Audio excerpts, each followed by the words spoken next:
G'day there guys, it's your Aussie Hubby Markee, back at it again with a new episode of Today I Goofed Up. Now with that said, I want you to sit back, relax, chug a prawn on the barbie, and get ready for some bloody good content. First post by user, creative username 909, titled, Today I messed up by saying Jesus Christ at the dinner table. I've ruined my life actually. Male 17. So I've screwed up big time. I live, or should say I lived, with my mother and stepdad. They are extremely religious. Some backstory. My mother and stepfather met years ago when I was younger. I've always hated my stepdad. He's a cold-hearted, angry man. He was in the military for 25 years, if that gives a bit of context. The last 6 months we haven't spoken a single word between each other. It's been tense to say the least. Tonight I broke that silence. We were eating dinner, and I was 2 bites into my cheeseburger. My stepdad starts talking about my sick grandfather. He said outright, he's going to bite it, implying very clearly he was going to die. I immediately lost my temper. My grandparents have been the only people consistently in my life and have supported me throughout it. I love them more than anything. I immediately said, Jesus Christ, why the hell would you say that? And I stood up as to walk to my room. He yelled, take a hike. So I opted for the rear door instead of my room. I walked out barefoot, in shorts and a t-shirt into a torrential rain. I was immediately concerned of my phone, so I left it under our awning. I walked down the street and waited up to 45 minutes before going to the bathroom to take a shower. I didn't talk to anyone when I got home. Went directly to the bathroom, which is upstairs near my room. I take a 6 or so minute shower, which was met with a violent banging on the door, and my stepdad screaming for me to get my phone downstairs, as punishment? I put on a towel and walked out of the bathroom. At that point, I was met with an extremely angry stepdad who was puffing out his chest, trying to intimidate me. I kept my head low and didn't acknowledge his existence while obeying. As I trudged back up the stairs, he was still there. At this point, I was walking straight to my room, ignoring his insults and harassment. That was until he shoved me into the wall. He shoved me without warning into the corner of the wall. My guess is he couldn't take how he wasn't getting a response, and therefore attempted a new method. I began yelling, if you put your hands on me, I'm calling the bloody cops. And back the hell away from me. Then he shoved me again. Down 4 or 5 steps. I caught myself on the railing and went for the phone that I had already put downstairs. I dialed 911 and walked into the front lawn still in my towel. Police response time was amazing, maybe 3 minutes. They took my side of the story and then let me inside to change while they talked to my intoxicated parents. They sobered up quick, knowing I'd actually called the police for the first time. I told the cops all I wanted was to stay at a friend's house tonight. I didn't want charges pressed, just to leave. They filed a report and took pictures of all the marks left. So I went to stay with a friend. It doesn't end there though. This is the worst part. I received a text a few hours ago that I'm being kicked out of my house. They are transferring custody to my biological father, whom I haven't seen nor talked to in almost 3 years. They won't sign an emancipation form. I'm being moved to a state in which I don't know anyone. I'm losing my job, my girlfriend, my friends, my school, my automotive scholarship, and my life. Not only was that not enough for them, they are taking my car I paid in full $1,800 for because it's titled in their name as I couldn't have it in mine. Now I'm looking for a place to stay for a few nights. I have no hope that this will work out anymore. FML. Edit, there are so many good people contacting me personally, and it's helping me more than anything. I'll say what I told them, that I cannot with a good conscience accept your money even if you want to give. While I'm not happy with the situation I'm in, I know there's people who have it much worse. I'm looking to get on to the next chapter of my life, as many of you have said, smiley face. Your love and support have brightened my darkest day so far, and I wish I could thank every single one of you personally. I love you all. Edit 2, to be crystal clear, I do not believe all of this happened because I said Jesus Christ. It's more that this outburst of words caused a series of events that led to me being kicked out. Update 1. This is a short one, but things are coming hourly right now, and I'm also trying to respond to you guys in the process. My bio father has agreed to emancipation. This means I will not be shipped to Oregon. I do not have a permanent living arrangement yet, but I'm talking with a friend's parents tonight about staying in their guest cabin on their ranch for a while. It's looking promising on that front, smiley face. Regarding my possessions and the actual move, my dad is driving over from Oregon tomorrow to help me move with my friends. We will be contacting the non-emergency line to have a police standby while we work so that nothing can go wrong. Unfortunately, unless my parents give the car up, which they won't, I cannot prove ownership as my name is not on the title. Though I can prove I withdrew $1,800 the same day as the bill of the sale and have full documentation for the snow tires. Regarding school, some teachers have been understanding. Others are still counting on work getting done immediately. I'm trying to get in touch with my counselor for a phone meeting or a sit-down, but that would be Monday. If you have any questions, feel free to DM me, smiley face. I have a couple hundred right now, so I'll get to them as soon as possible. Update 2. Hey, smiley face. Still slowly working my way through private messages. There's hundreds, but I'm trying, lol. Today was rough, but good. My dad drove up from Portland, and we went to grab some personal items from the house. We did a police standby, so the cops were outside with the parents while they talked. My mum started crying when I asked her to talk to me, so I was pretty sad. But I don't know if it showed. On the way back to the friend's house I'm staying at, he handed me an envelope containing $500 from my grandparents on his side and him. It was extremely kind of him to drive up here and do all this for me, and overall, I'm glad he did. As for the living situation now, my friend's parents have been more than kind to me. They've let me stay at their ranch and have been unbelievably sweet. There's no time limit right now, but obviously I'm going to try to get out of their hair when I can. I'm behind in school, of course, but I'm in constant contact with the counselor to sort internet out. I'll update you soon, smiley face. But I'd just like to say how much I appreciate your support and messages. You guys have been absolutely amazing. Update 3. My girlfriend broke up with me today. I thought this was gonna last. Can't say I haven't thought about suicide a lot recently, and I can't say if I had access to a firearm right now that I wouldn't use it. Okay, bro, what was that? Okay, I hope OP's okay. Everyone, let's all say, OP, I wish you the best. Suicide is not the answer. Please don't do it. That was going really well into that last update, and if we can send support his way, please do. Jesus, he's a teenager. He's got a whole life ahead of him.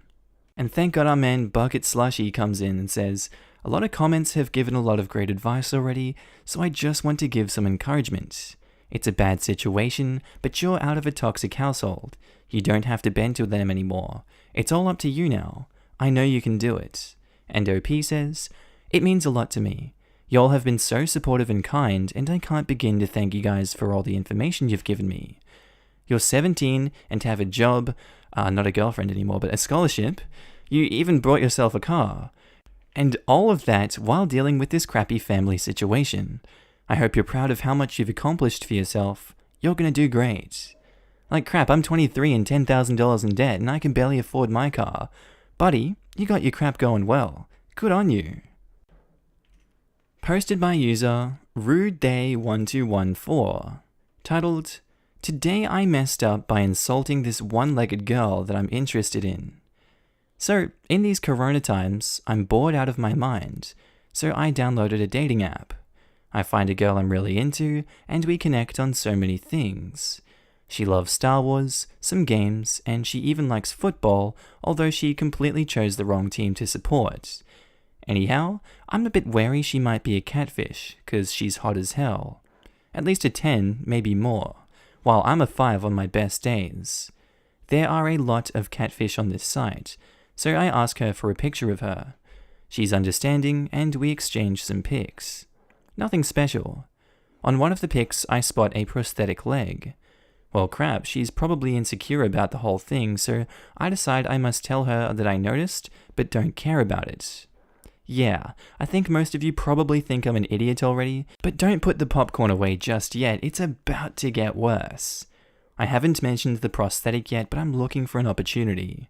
We're just throwing cheesy pickup lines at each other, as it's something we've been doing for a couple of days now.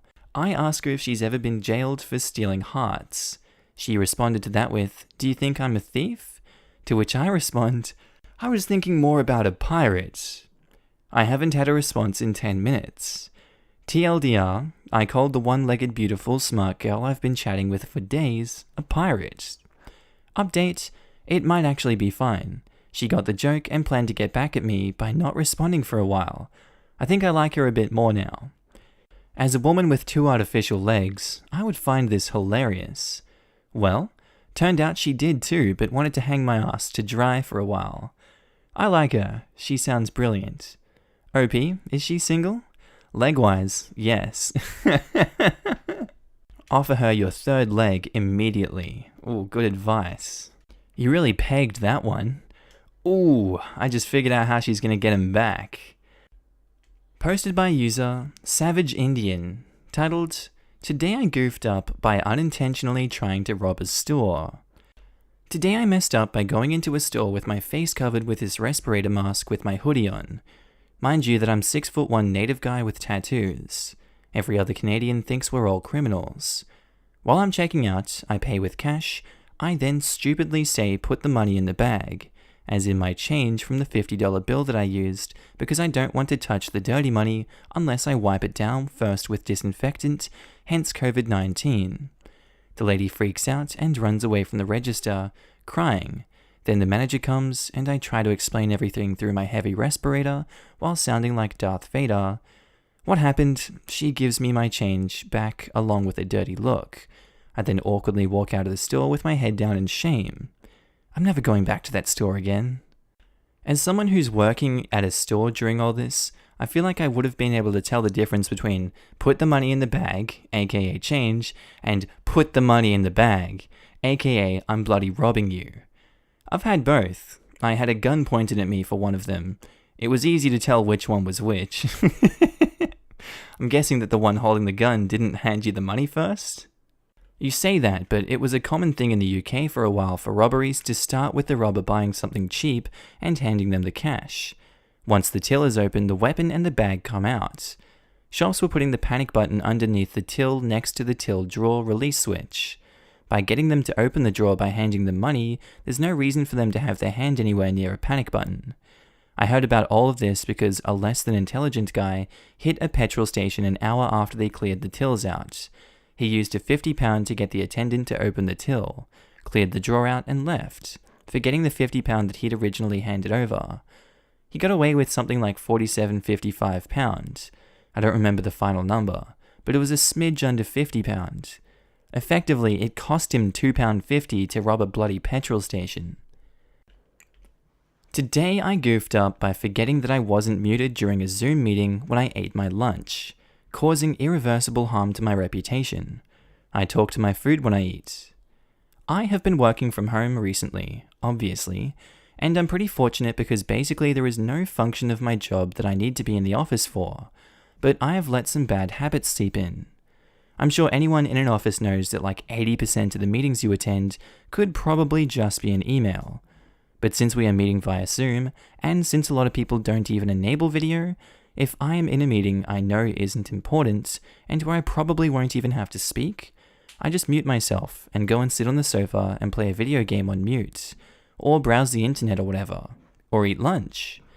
I have an odd quirk that I do when I eat by myself. I talk to my food and to myself. On the day in question for lunch, I had a sandwich and some pita chips with hummus. So, for example, I said something like, there's hummus among us. Or when I had a chip, I would say things like, that's what I call a chip. Or, welcome to my mouth, Mr. Peter. And the sandwich. I pretended it insulted me, so I was like, did you just call me a tramp? Oh boy, you just buttered the wrong biscuit. Nom nom nom nom nom nom nom nom nom. Or later I would comfort it like, oh, don't worry, had my fiber gummy. You're coming out smooth.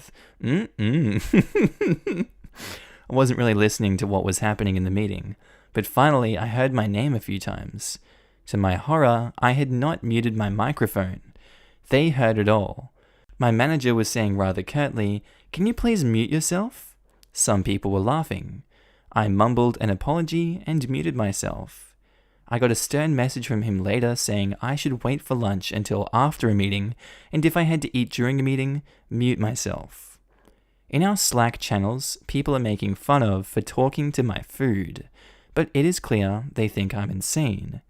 In the eyes of my manager, I have lost all stature, and in the eyes of my coworkers, I'm a lunatic. This could have negative effects on my career. I'm actually thinking of quitting tomorrow. If all else fails, welcome to my mouth, Mr. Manager. No. I just asked my coffee, and he said that you and your manager are both overreacting. This made me laugh. I would just apologize, OP. Just say that you thought you were muted and quarantine is getting to you. Because honestly, if you're not socializing with anyone, might as well talk to your food. Tom Hanks said, Wilson, I have Mr. Peter. Don't take this from me. Posted by user Air911, titled, Today I goofed up by accidentally stealing a car. I drove my wife's van to work to save miles on the lease. I parked it and she has the keyless start, so I just left the keys right in the car. Who's gonna steal a car out of my work parking lot after all? Anyway, at lunch I like to drive over to our other building that's down the street to play pool with some buddies. I did that, stayed for about 45 minutes and headed back. But as I was driving, I noticed that the car was pretty clean, and my wife's car was usually pretty messy. She must have cleaned it, I thought. As I looked around to observe the rest of the newly cleaned auto, out of my peripheral, I caught a glimpse of something in the back seat. What is that? My brain said to me. I looked back and it's a car seat. A car seat? My youngest son is 7. We don't have a car seat. What's happening? And as the adrenaline rushes through my veins, I finally realize I'm in the wrong car. I got in a van that is the same color, year, make, and model as my wife's, parked 3 spaces over from mine, and also left their keyless keys in their car. I just drove someone else's car away for 45 minutes. As I pulled into the parking lot, I half expect there to be police waiting for me. I pray that the spot is still open, but of course it isn't. I find a spot that is relatively close. I have no choice but to confess my sins, so I go right to security and tell them what happened. The security girl bursts out laughing in my face, but tells me to give her the plate number and she'll email the person and tell them what happened. I never heard about it again from the car owner or security, but I told people at my work about it, and people still say, "Are you sure you got the right car?" and think that they're the only ones to say it. This was a few months ago, by the way. I just realized it fit pretty good here. Edit. Wow, didn't expect this. I've done way stupider crap too, so maybe I have a future here. Thanks to all who posted positive stuff, and I hope you had a laugh. And thank you to those who gave awards. I'm humbled. Couple of things I'd like to address from the comments. I don't consider myself dumb, I'm just very trusting and borderline gullible. That being said, most dumb people don't know they're dumb, so who knows. I don't always leave the keys in the car, but my work has cameras everywhere and is located in one of the safest cities in all of America. So I rolled the dice, I guess. To the dude that called me Ethan Klein, well done, my friend, that one stung, lol. To my lovely ladies, or gentlemen maybe, I don't know, who complimented my eyelashes or asked if they were natural, thanks. All natural, standard issue from Yahweh. People concerned about the lack of a seatbelt or distracted driving. You're right. Yes, I was driving slow in a corporate parkway, but still no excuse. All I can say is I was out of sorts given the circumstances and was genuinely looking for help from my buddies at work, who the video was for. And for the record, leaving your keys in your car does not void your insurance policy. That's an old husband's tale. Our next post is a really good one, by user 29-year-old Larry David. Today I goofed up fapping. Throw away because I no longer have a Reddit account. So I masturbated in the shower this morning. Vigorous stroking triggered an asthma attack. Asthma attack prompted me to exit the shower. Exiting the shower ended with me slipping and falling on my face. Called my roommate for help. Roommate found me naked on the floor, struggling to breathe. Cue roommate retrieving my inhaler. Inhaler finished to do the job after multiple attempts, condition worsened. Ambulance was called. Roommate awkwardly helped me into my clothes. Paramedics showed up and put me on a nebulizer. Nebulizer helped me breathe, but little did I know the worst was yet to come. Paramedics said I had a fever and transferred me to the hospital. Hospital flagged me as a potential COVID case. Got placed in quarantine by nurses dressed up for Chernobyl. Got treated for my fever and tested for the virus. Speaking of the test, never again do I want those long-ass swabs shoved down my throat again. It was so damn deep it practically touched my brain. Doctor conducted a thorough checkup. I winced when said doctor pressed on my stomach. Doctor narrowed her eyes and asked what the color of my poop was. I said, kinda dark, but not outer space dark. Doctor said, before proceeding to spread my butt cheeks and jam her lubricated finger into my anus. For the record, that finger was thick as hell, and it happened to be the first time ever something penetrated me down there. Got discharged with a laundry list of prescribed medications and advised to self-isolate until I received my test results. As of today, the thought of fapping has become nothing more than a source of nightmare fuel, and the feeling of being finger-screwed in the beehole is yet to disappear. TLDR, fapping triggered my body to self-destruct. Now I might be positive for the virus while having a phantom finger staring inside of my a-hole, as well as World War II level flashbacks every time I want to bust a nut. That roommate will forever have a story that can one-up everyone else's. What a lad. Right, that roommate. TIFU, I was masturbating to my roommate in the shower when suddenly he starts dying. I'm playing a prank on my roommate by replacing his inhaler with my cologne. Good stuff. Posted by user aGreenleaf5, titled, "Today I messed up by taking my eye off my 3-year-old for 30 seconds. So my toddler was hungry. I was in the middle of making dinner that she probably wouldn't eat anyway. So I gave her some popcorn and cut an apple for her, then returned to the kitchen to finish dinner. Everything seemed fine until she was about to go to bed for the night, when she just started crying and pointing at her nose. I shined my flashlight up there, and she had shoved a goddamn popcorn kernel up her nose. It was obvious that tweezers would only make it worse, so I took her to the ER in our town. The whole hospital staff thought it was pretty funny. The doctor came in and told me the popcorn kernel removal procedure is something called the mother's kiss, and told me how to do it. I had to hold her down to clear her nostril, lock my mouth over hers, and blow hard into her mouth. I did this, and the popcorn kernel came shooting out like a fudging snot-covered bullet and ricocheted around the room. We never found its landing place. We were all just happy that it was out, even if it was covered in boogers. TLDR, my 3-year-old thought it would be fun to put a popcorn kernel in her nose when I wasn't looking. Google the mother's kiss. My older sister once stuck a crayon up her nose, but my dad took a different approach.